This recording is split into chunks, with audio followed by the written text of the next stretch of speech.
Every morning at exactly 6:10 a.m., Daniel tied his worn sneakers by the door and whispered goodbye to the sleeping world he loved more than himself.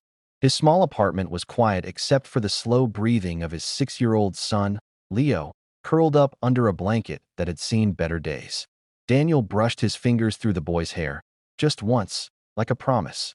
Then he stepped outside to face another long day. Daniel wasn't rich. He wasn't important. He was just a single dad trying to keep his son fed, warm, and believing that life could still be kind.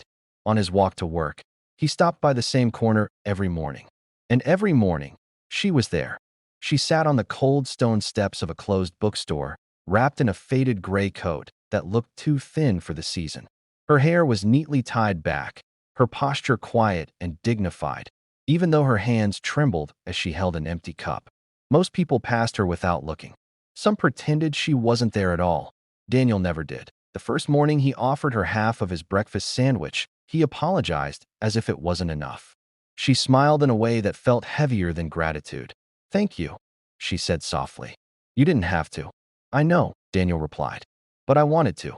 From that day on, it became routine.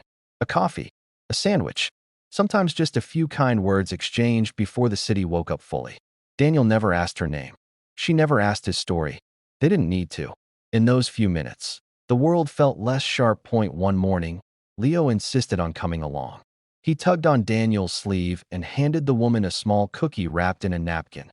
For later, Leo said shyly. The woman's eyes filled with tears she tried hard to hide.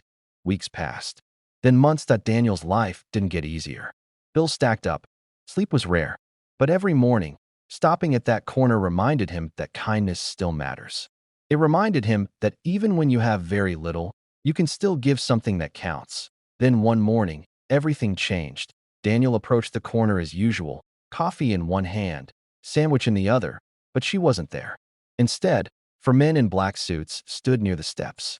2 black SUVs idled by the curb. The air felt wrong.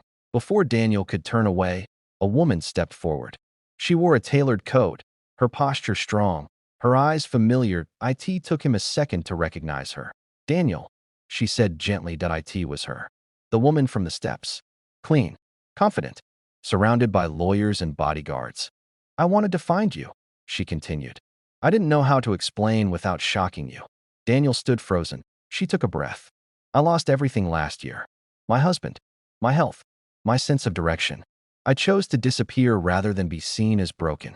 I needed to remember who I was without money protecting me." One of the lawyers stepped forward, holding a folder. "But you," she said, her voice cracking. "You treated me like I mattered when I had nothing.